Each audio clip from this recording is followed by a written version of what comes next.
Hi, and welcome to the Changes Ahead podcast, giving space to the often unheard questions, doubts, hopes, and challenges facing the church in Aotearoa, New Zealand. I'm Stephen. And I'm Kathy, and we invite you to join us as we imagine the changes ahead.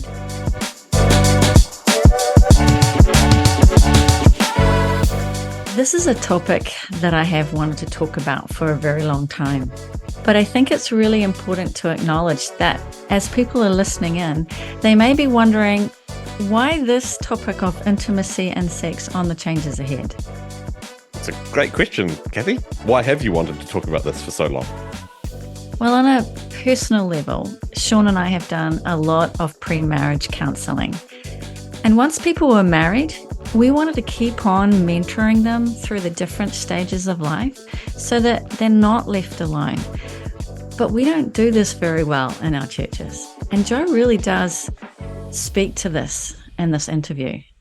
And the reality of it not being talked about in church spaces adds to the feeling, I think, of shame that the topic itself, before we've even talked about it, even the topic itself can instill feelings of shame in people. And that's really tragic, right? With this wonderful gift that we have as humans, that we can't even have a conversation about it. Exactly. And I think this is, again, what Jo does really well is she demystifies this as a topic so that it hopefully will begin to feel easier to talk about.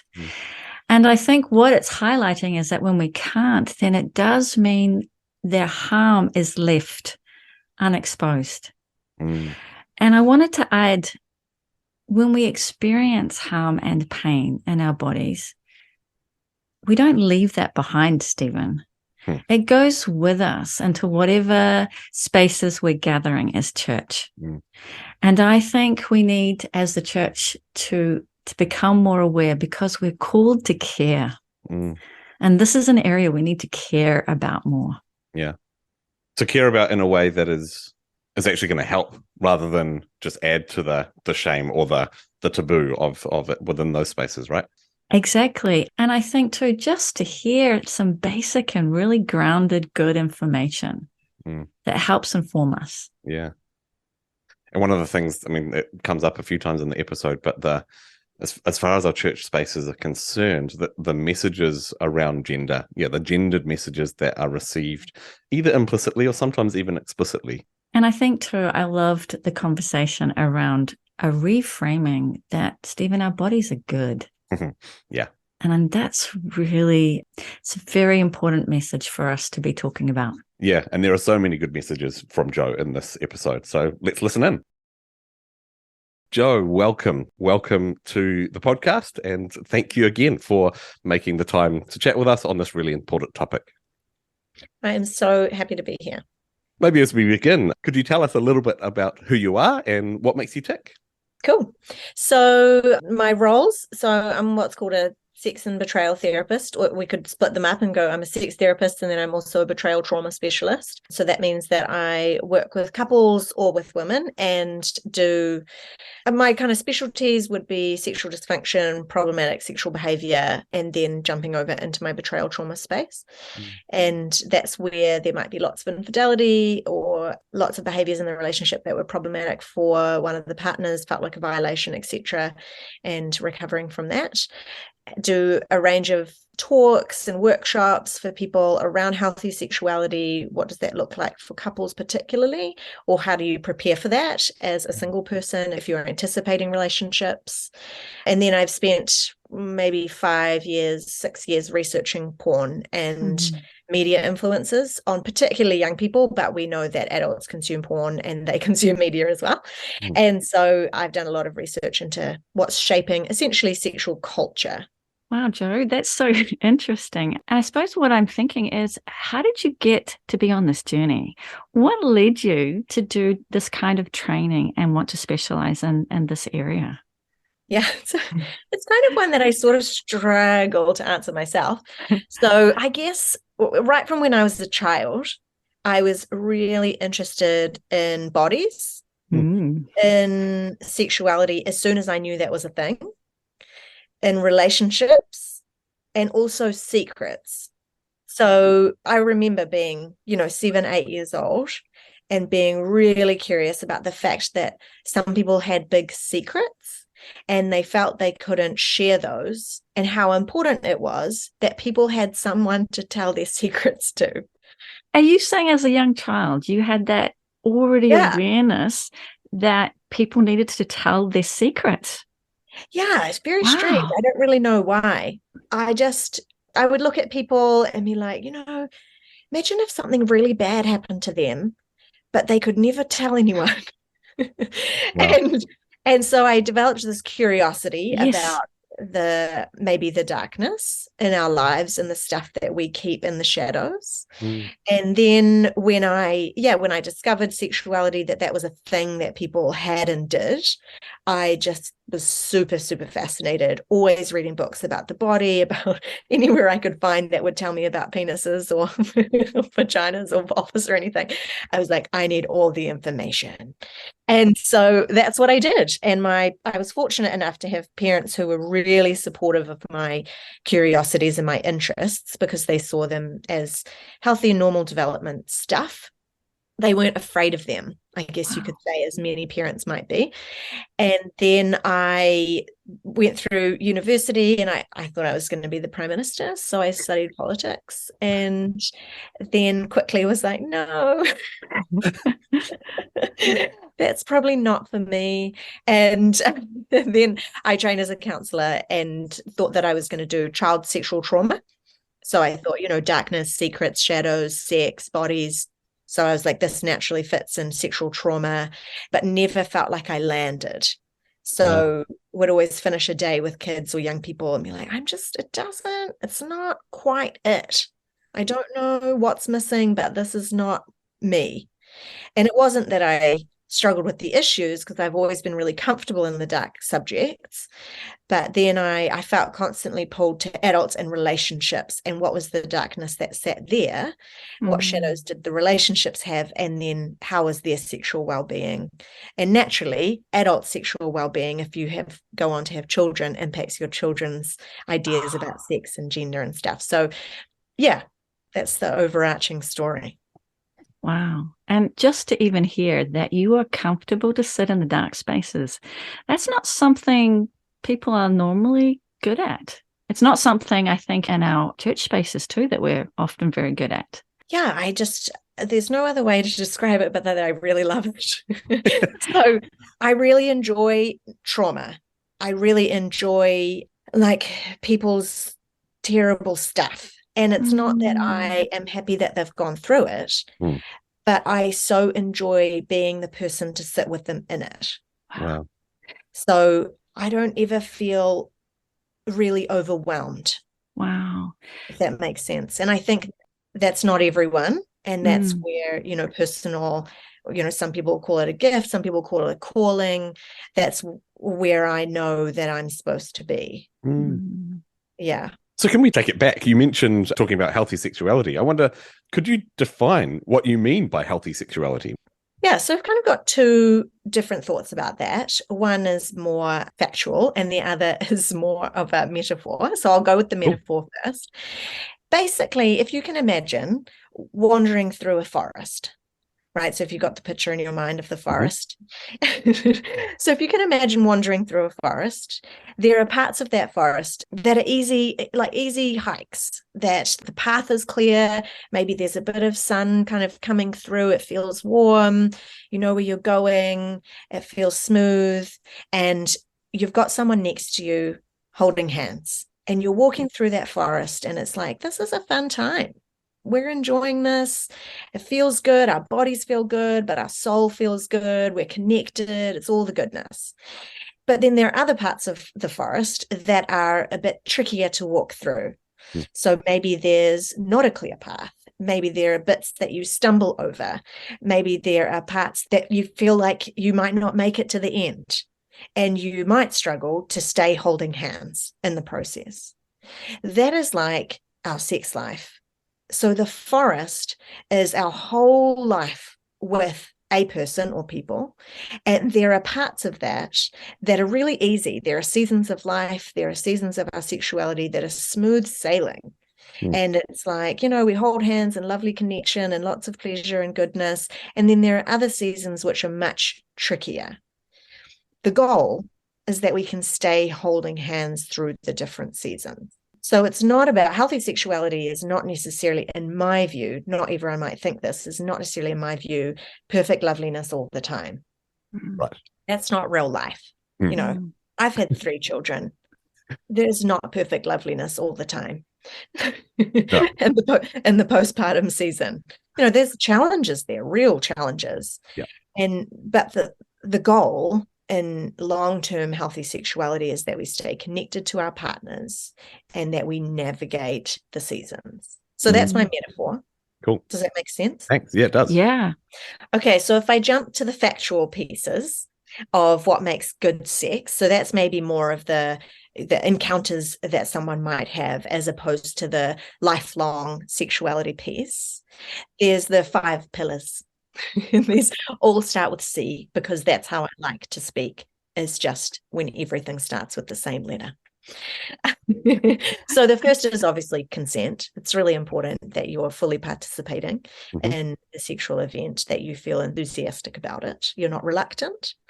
The second is that there's communication, that you feel you can talk to the other person before, during, after about what's going down or what's happening, how you felt about it. The next is comfort. So it's important that there's pleasure for both people. Often there's a lot of pleasure for one person and less for the other. So we want to make sure mutual pleasure is at play. Connection. So that doesn't necessarily mean, I need to feel like they deeply love me or I deeply love them, although that's probably nice. For lots of people, that's not what they're looking for. They might just want to feel respected and that they feel cared for, that somebody is trying to not just do something to them, but be with them in the encounter.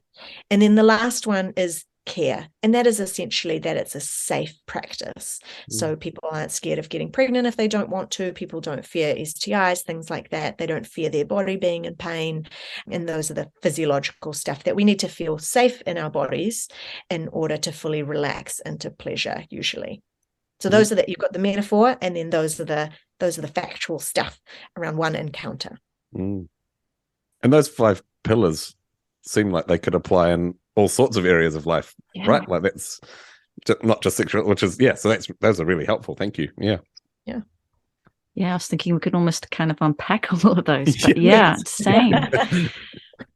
And even the communication thing, it just made me think, often we don't even realize that keep communicating during and after. Like, what do we feel afterwards? And the safety to be able to talk, that really stood out to me. Yeah, for sure. So there's something that I call the post-game debrief. So and so in a relationship where there's safety and care and concern and often commitment to some degree or another, there should be a feeling afterwards that you can say what you loved about your encounter with the other person and maybe what didn't work for you. And where it's not comfortable to do that, we don't have really healthy sexuality, because you can't say, hey, look, that wasn't, my favorite piece, or I'd really like to do that bit differently. And where we can't express what we desire and want to try or experiment with or whatever, then there's not freedom in the relationship. And that's what we want in healthy sexuality. Wow, even that as a concept. I wonder if people have heard that before. Yeah, I mean, you do have to be told that. I was thinking somebody needs to say, hey, it's really important that you feel you can say what you want, how you want it, and what you don't want. And it's important you can do that before, during, and after, that you can withdraw consent even requires that you need to communicate. Yeah, unless somebody has said that's going to be an important part of your sex life, then they feel, obviously awkward. There's some discomfort there, fears of rejection for the other person, etc. But if we're talking about what the goal is, what's healthy, then that's part of it. And then thinking back to that great imagery that you gave us, I think one of the things that maybe trips people up is this myth that it's supposed to feel good all the time or be easy all the time, and not to realize that things will change. Could you speak to us about that? How often are you talking with couples about that, those myths? Yeah, I mean, that particular one all the time. So people often go, oh, it was really good, before we got married, or in the early stages of our relationship. And then it all just kind of went, wow, after that. And they say, we want to go back, or we want it to be different. We want it to be how it was. And part of the journey is going, well, no, we can't do that. We're in what we're in, and we're in the season that we've got. And so how do we navigate that season? What a lot of people don't understand is the impact of hormones, for example, particularly on women, and how that shapes their sexuality. But then also for men, they start to decline in testosterone, for example, after about the age of 40. So I get clients, who they'll come and say like, oh, he just doesn't really want it anymore. And we've had years and years of great sex, and now he's not interested. And I'm like, well, how old were you when that started happening? And there's a pretty common theme there, where the body is just doing stuff without our permission, essentially. And we have to ride those waves. So sex doesn't look the same through all ages and all seasons. There's lots of other things at play, whether you get injuries, various things. And the goal is like, let's try and hold hands through the journey. And are there other myths that you encounter frequently in your space? And if so, what are they? Yes. Yeah, so there's a few.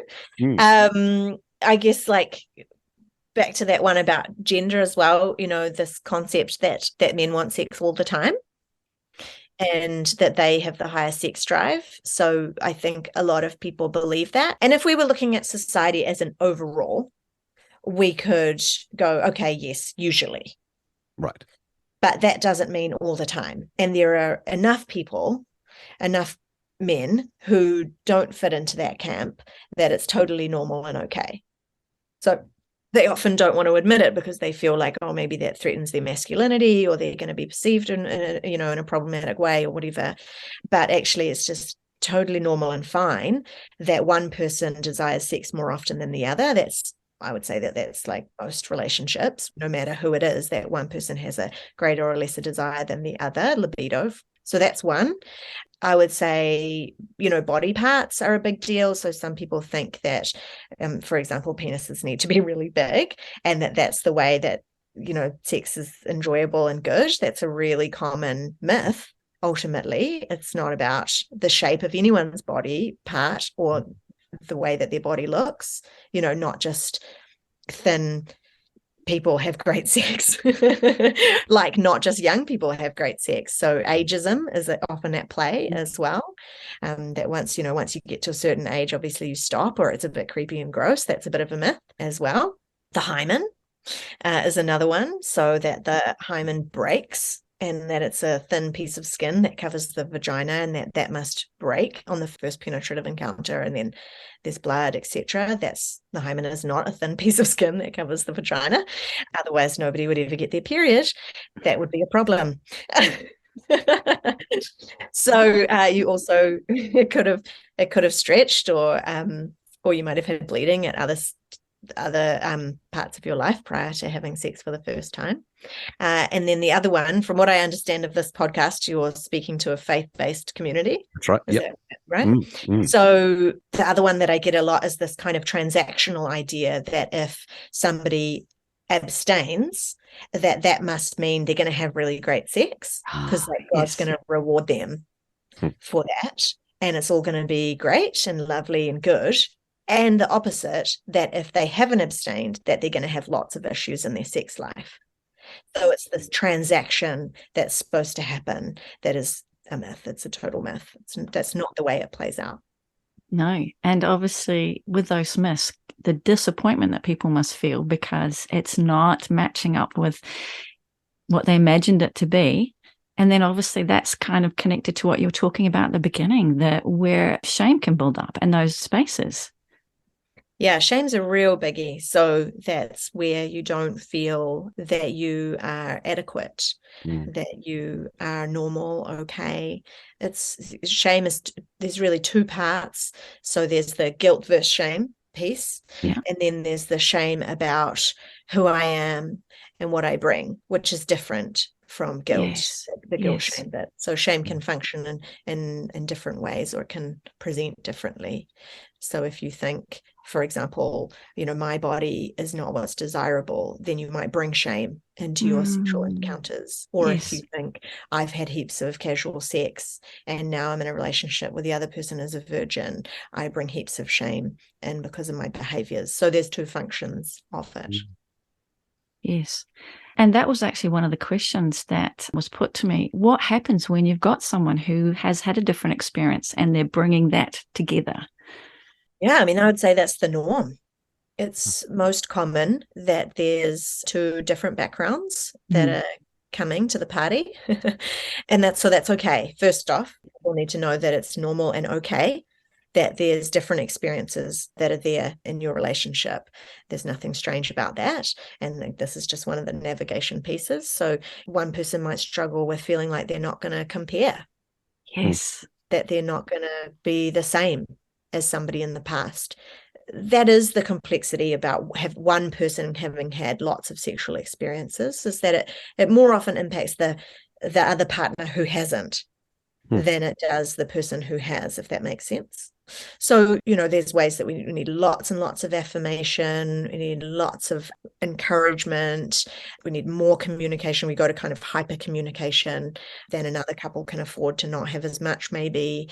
Yeah, there needs to be maybe some new experiences formed that haven't been formed in the past with other partners, but also the partner who hasn't had as much sex or intimacy as the other in the past, they have to come to a place of feeling chosen and knowing that they are the one who was chosen.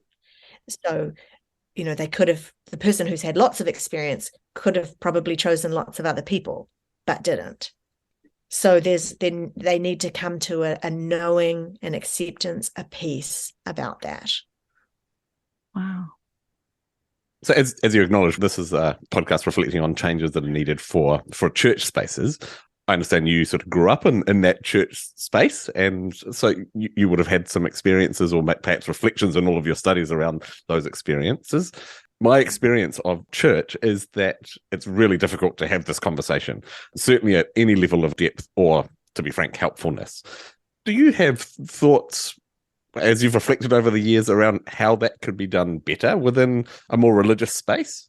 So, yeah, my reflections on how I would, same with you, Stephen, definitely felt like there wasn't a lot of chat about it, or the chat that did occur was don't do it, don't watch porn, don't masturbate, don't have sex, sometimes even don't kiss or date.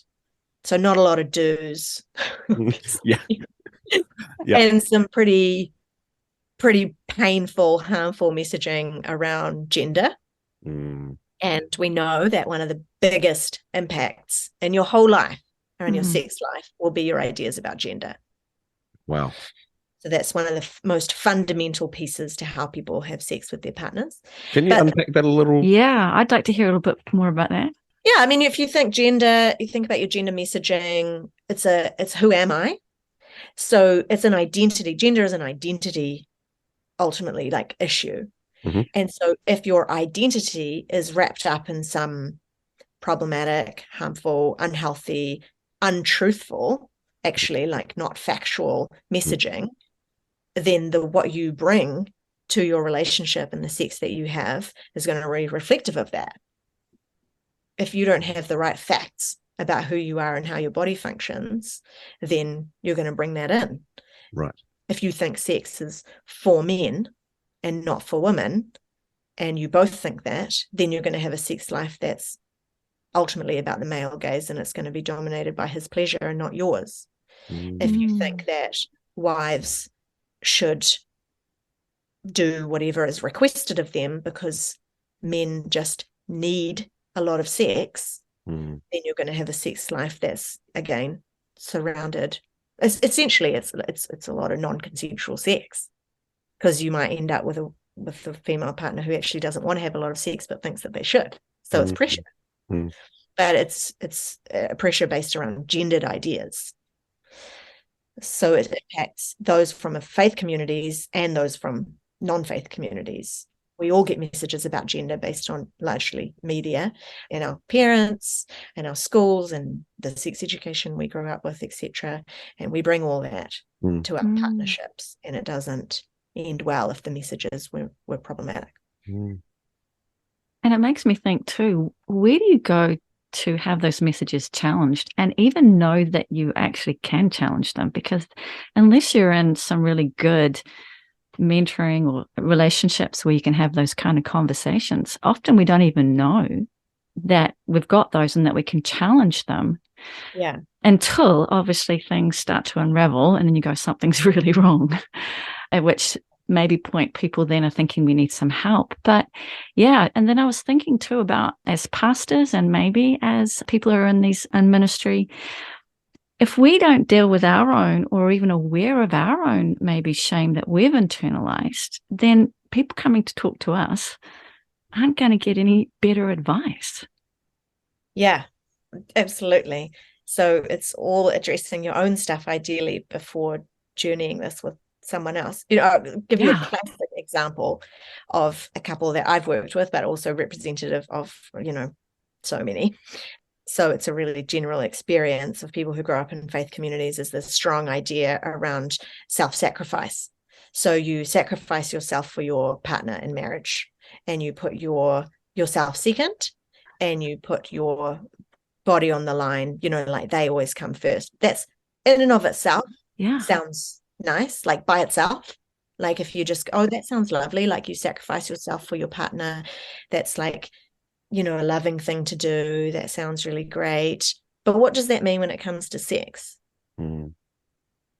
That means somebody going, I don't want this, but I have to do it anyway. Yeah. That's not great. Self-sacrifice in a sexual relationship is not healthy because that's not consent. That's not being fully present. That's going, I have to.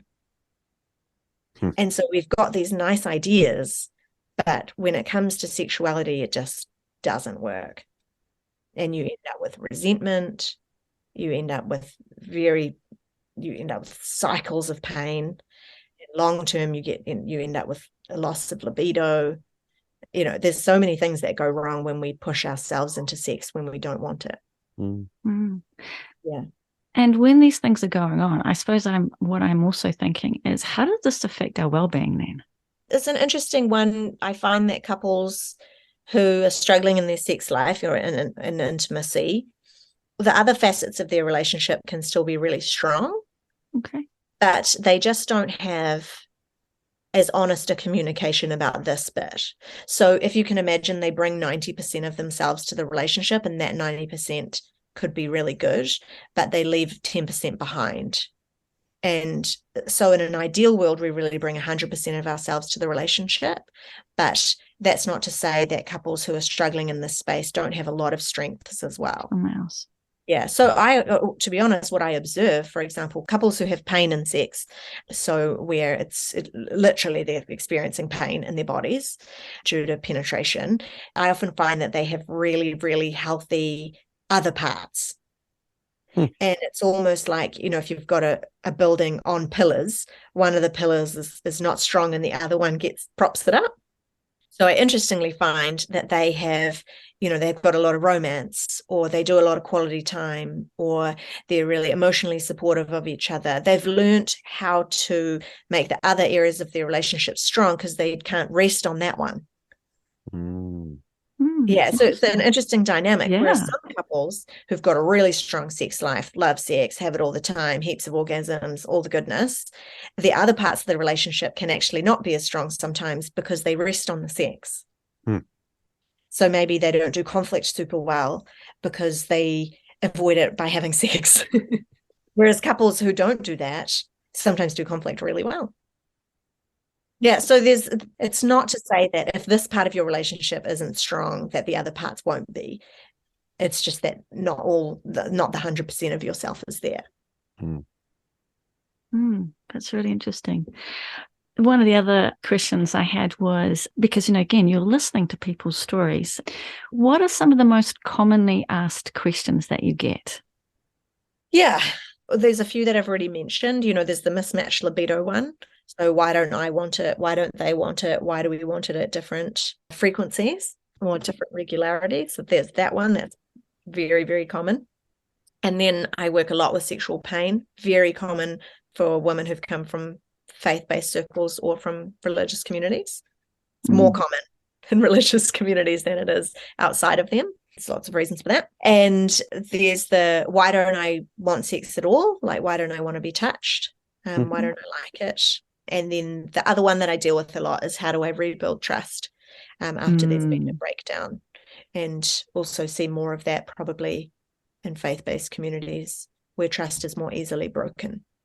Yeah, so those would be like the top ones that I have all the time. Yeah. So you mentioned there's lots of reasons for people from a faith context coming to you and speaking about pain, their experience of pain within their sexual encounters. Can you talk a little bit about some of those reasons? And because obviously we need to deal with that within our faith communities. Definitely. It is so much more prevalent than people expect. And there is total silence around it. Because if you're supposed to have great sex after you've abstained, for example, then the fact that it's really painful and you never want it doesn't reflect well.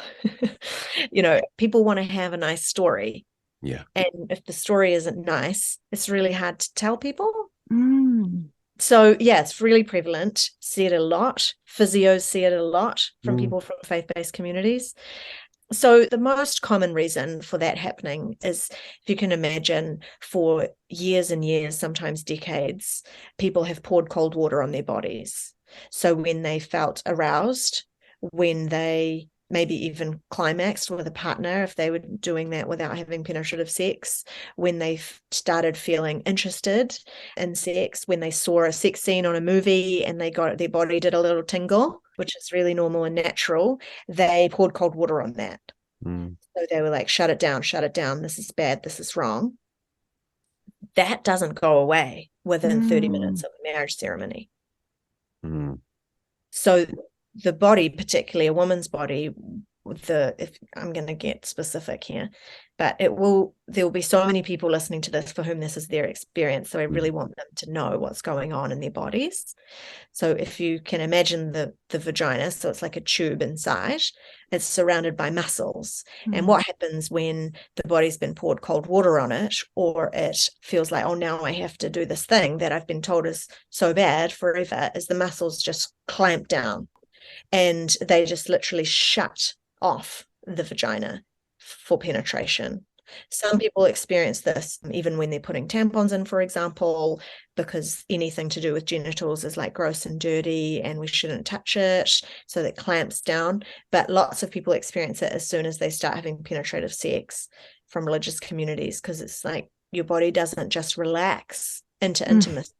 And that's what's needed. The muscles have to be relaxed in order to have penetration. The body doesn't just do that because you exchanged vows and rings. Like, you're really undoing decades worth of cold water. It takes quite a while to heat up. And so you often, as well, they do a lot of pushing through. So they're like, oh yeah, no, I was told it would be painful the first time and just need to keep going. Also, I need to be a good wife. Also, gender. Also, guys need sex. So got another gender message there. And so just need to keep going. It will get better one day. But what happens to the body, because it's experiencing a trauma, is that it goes, no way.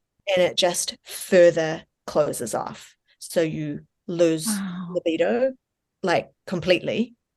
You often lose all types of arousal. So what felt good before stops feeling good. People describe it like, now when they touch me, it could basically be my elbow. Like the body numbs out, but also avoids. The body is avoiding anything that might represent that pain. So I don't like kissing anymore. I don't really like it when they try to snuggle me in bed. This is when, with all that pushing through, you're not getting anywhere. It in fact is just reinforcing the messaging to your body that this is unsafe. Yeah, that's what I'm hearing, even as you're saying it, that the body has gone into preserving itself. It's gone into self-preservation mode. Totally. So it's doing the right thing. If something's flying at your eye, your eyelids close. Yeah. So that's a physiological function that we're not in control of. And it's right. The body is right to do that. Mm. So that's why pushing through won't work, because you're just reinforcing it to the body that it needs to do that. So you really, really, really have to get some help. And so all the time, I just wish, like in, religious communities, faith-based communities, in those early marriage years, if that's the first time you're having penetrative sex, like if it's not feeling okay after 6 months, talk to someone.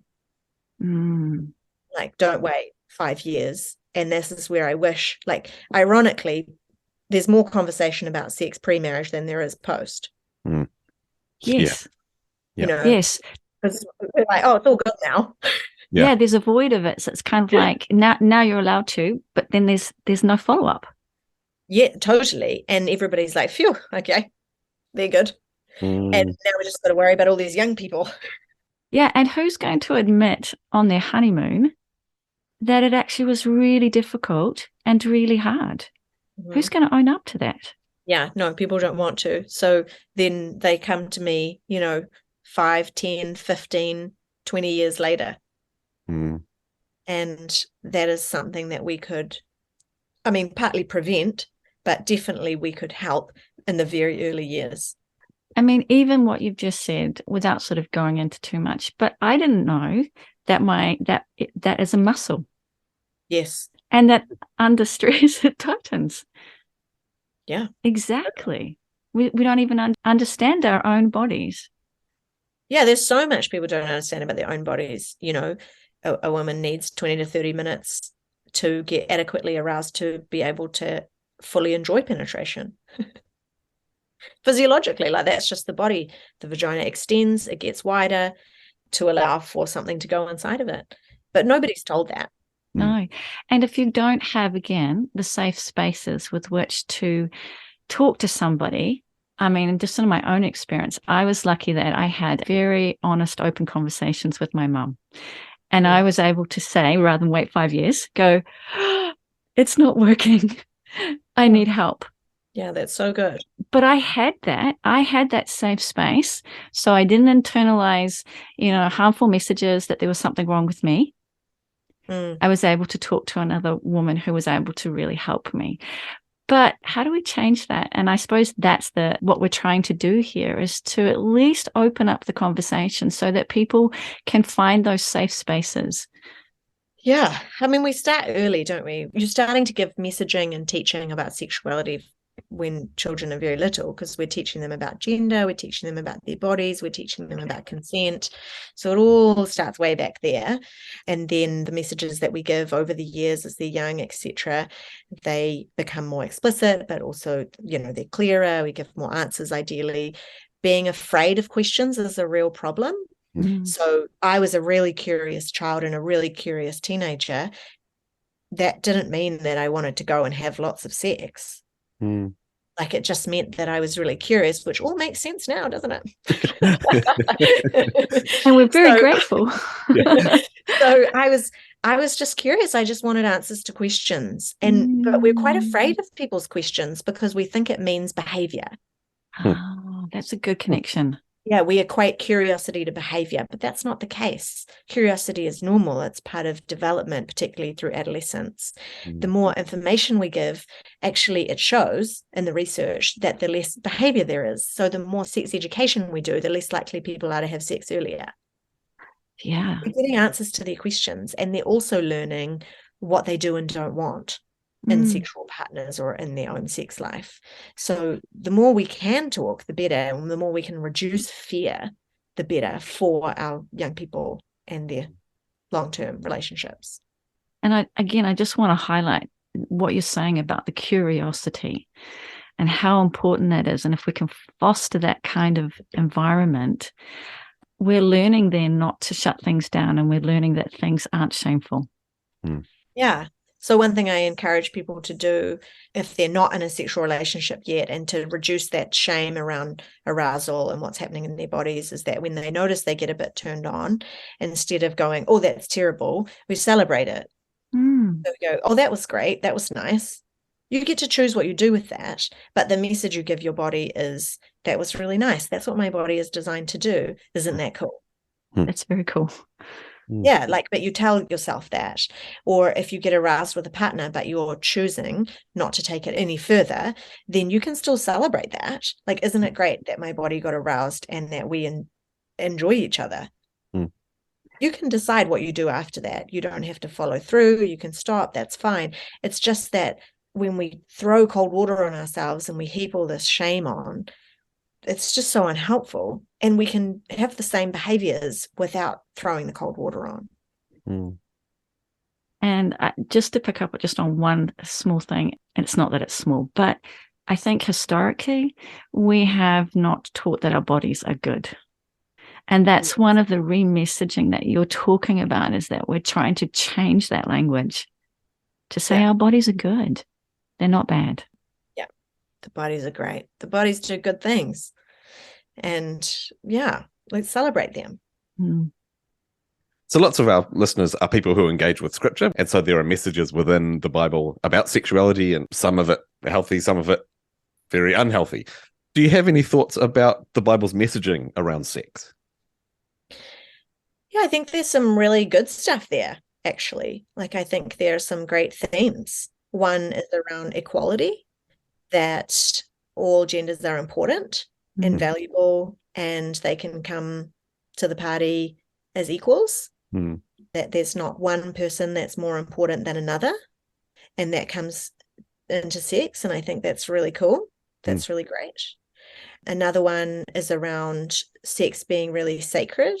And I mean that as in we can celebrate our bodies.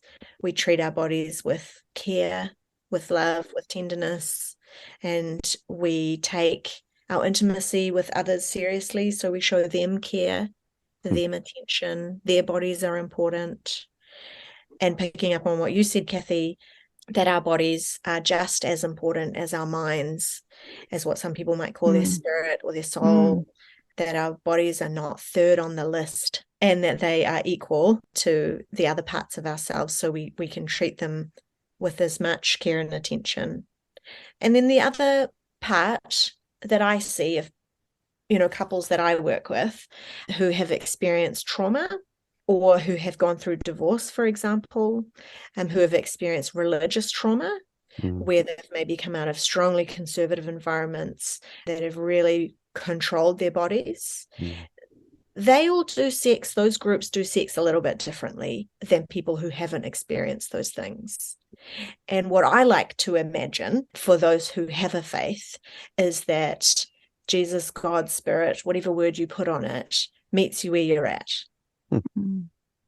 And understands your pain, and understands that you're going to function a little bit differently to maybe some other people.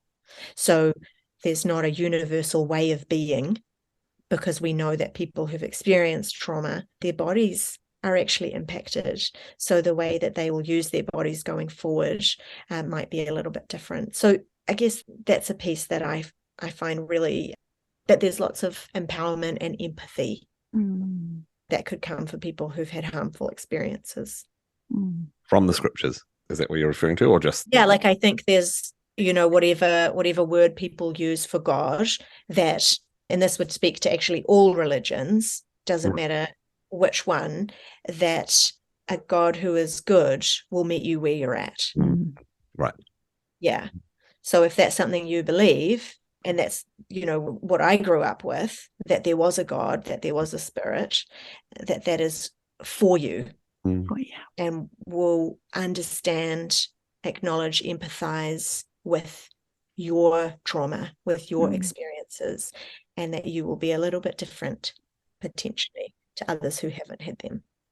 So you've mentioned some positive messaging that comes from the Bible. Are you aware of things that perhaps are less positive that we should be aware of as faith communities? Yeah, I mean, I'm no theologian. I think that's really important to say up front. Not my space. Sure. But I see a lot of pain around the submission narrative for couples, particularly where, women who feel like they just have to have sex because that's what their husbands want, that they have to put their body on the line. We've talked about that. I see a lot of pain and dysfunction that comes with that message, that narrative. I think where people feel like they are dirty, wrong, bad, unwanted is really painful. And I think that there's probably some scripture that speaks to that. Again, not that I would know it off the top of my head because it's not my field. Yeah. But that's what I see with couples. And that's really sad. You know, any shame that people bring into their relationships is just really sad. Anything when people feel shame about their bodies and its arousal and the way that it works, I think that's really sad. I don't think that's what the other messages are saying. I just want to say, Jo, this conversation is just, the openness is so empowering. You know, I've just been so encouraged by, you know, what we can talk about and bringing this conversation to people. But as we are coming to an end, as a therapist, is there something that you wish you could say to people because you're hearing, you know, their stories all the time? Is there something that you could leave our listeners with? Yeah, so 2 things come to mind. One is for people who are having a hard time, where the intimacy is not where they want it to be. I would encourage you to seek help before it feels desperate. You know, talk to a professional, ideally. Yeah, before you get to a place of hopelessness, you know, where you still have some hope. That's when it's great to talk to people, because there's so much that we can do. Where things are at now won't be where they're at in a year's time if you get help. And then the other one is, if you are a leader in a faith community, I would really encourage you to speak about these issues, but also to engage with other professionals in this space. I think there's a lot of well-intentioned leaders, so they want to do well by their communities, and they want to help them and they want to support them, but you can't be an expert in everything.